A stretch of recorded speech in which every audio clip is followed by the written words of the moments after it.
दोस्तों, क्या आप जानते हैं 15 जून 2020 की रात को गलवान घाटी में चाइना और भारतीय जवानों के बीच जो खूनी झड़प हुआ था उसमें भारत ने इस बात को माना था कि उसके 20 बहादुर जवान शहीद हुए थे।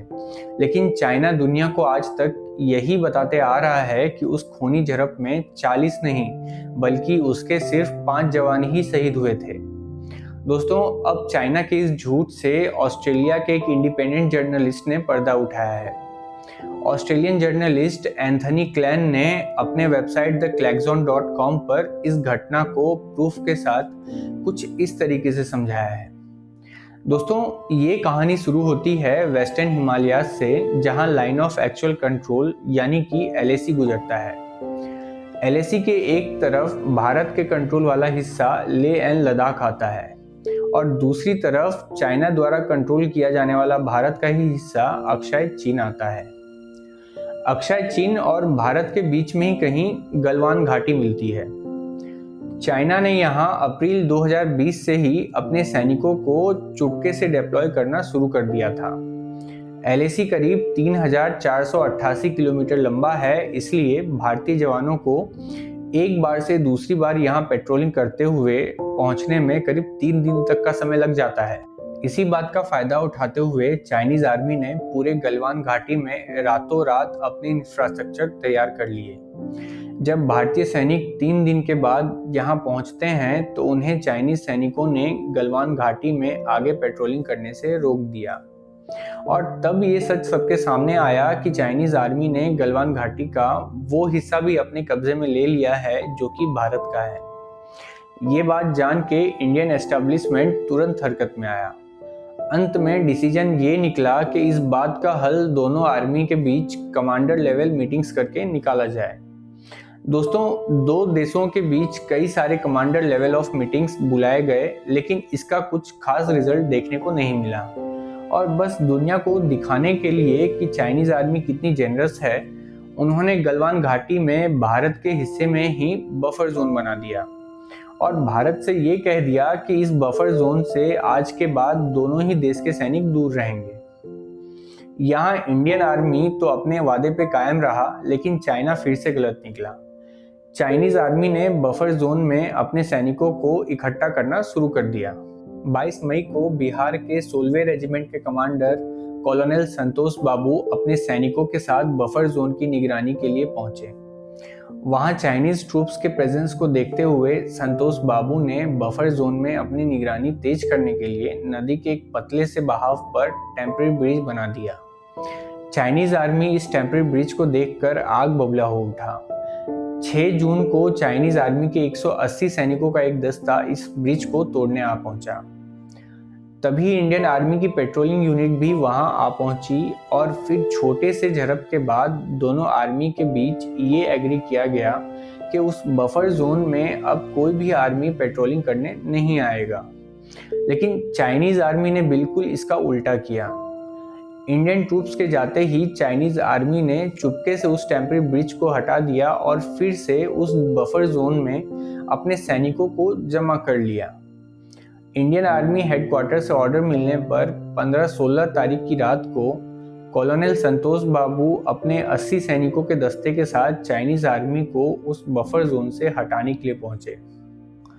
लेकिन उन्हें ये नहीं पता था कि चाइनीज कमांडर की फबाओ और उसके 150 सैनिक लोहे और स्टील के रॉड जैसे हथियारों के साथ उनसे लड़ाई करने के लिए तैयार खड़े हैं।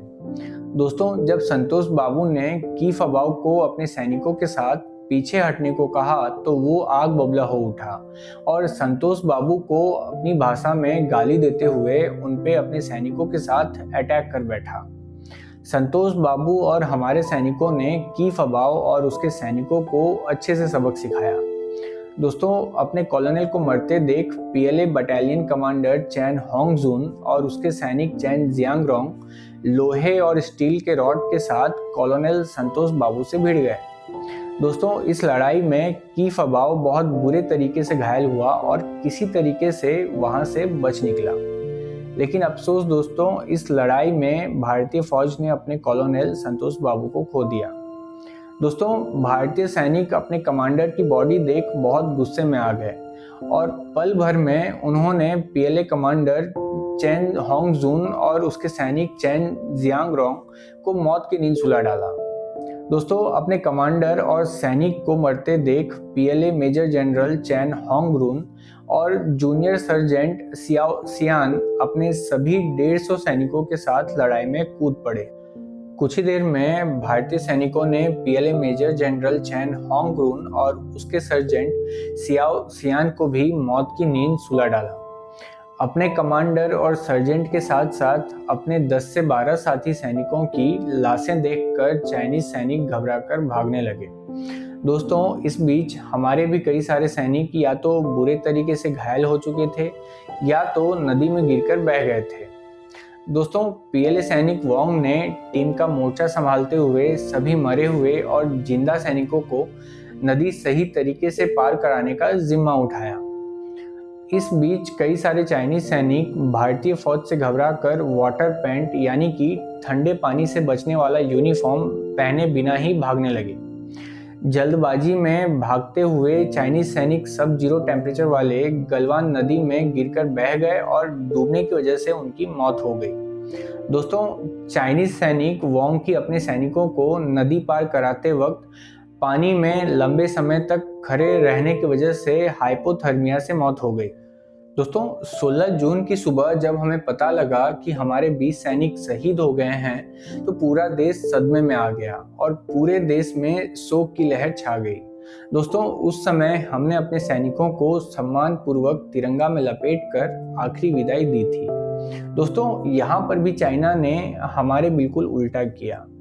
उन्होंने अपना चेहरा शर्म से बचाने के लिए अपने 30 से 35 सैनिकों के मौत की खबर दबा दी और सिर्फ 5 सैनिकों के मरने की खबर ही मीडिया में लीक होने दी और बाद में दुनिया को दिखाने के लिए सिर्फ इन्हीं 5 सैनिकों को श्रद्धांजलि भी दी गई। दोस्तों, यहाँ independent journalist Anthony clan China में कुछ ऐसे इंडिपेंडेंट चाइनीज जर्नलिस्ट के साथ कॉन्टैक्ट्स में थे जिन्होंने चाइनीज सैनिकों का फ्यूनरल अटेंड किया था। एंथनी ने जब चाइना में इन इंडिपेंडेंट जर्नलिस्ट सबसे सैनिकों के बारे में जानकारी मांगा तो पता चला कि 30 से 35 सैनिकों के शवों को उनके अलग अलग गांव में लोकल रीति रिवाज से सिंख्वाने मार्टियर सेमेट्री में दफनाने के लिए भेज दिया गया है। दोस्तों, इस बात को पुख्ता किया है बहुत सारे चाइनीज वेबो यूजर्स ने जिन्होंने सैनिकों के फ्यूनरल को अटेंड किया था। इन यूजर्स ने फ्यूनरल अटेंड करने के अगले ही दिन यानी कि 17 जून को सोशल मीडिया साइट वेबो पर 38 सैनिकों के मरने की बात को लोगों के सामने रख दिया था। चाइनीज सैनिकों के मरने की हकीकत एक बार फिर से निकलकर सामने आई जब इकोनॉमिक ऑब्जर्वर्स न्यूज एजेंसी की जर्नलिस्ट की ममाऊ ने भी चाइनीज गवर्नमेंट को क्वेश्चन करते हुए पूछा था कि जब आपके 30 से ज़्यादा सैनिक मारे गए हैं तो आपने सिर्फ 5 सैनिकों के ही नाम मार्टियर लिस्ट में क्यों डिक्लेयर किया है। दोस्तों, की ममाऊ के इस सवाल को इकोनॉमिक ऑब्जर्वर्स न्यूज एजेंसी ने गलत करार देते हुए उन्हें नौकरी से निकाल दिया था और फिर 20 फैब को चाइनीज गवर्नमेंट द्वारा उन्हें देशद्रोही करार दे दिया गया और इसकी भरपाई उन्हें जेल में सजा काटकर पूरी करनी पड़ी। दोस्तों, आपको ये फैक्ट जानकर कैसा लगा हमें कमेंट में ज़रूर बताइए और साथ ही साथ हमारे चैनल को लाइक, सब्सक्राइब और शेयर करना ना भूलें। दोस्तों, अब मिलते हैं अगले फैक्ट के साथ। तब तक के लिए नमस्कार और जय हिंद।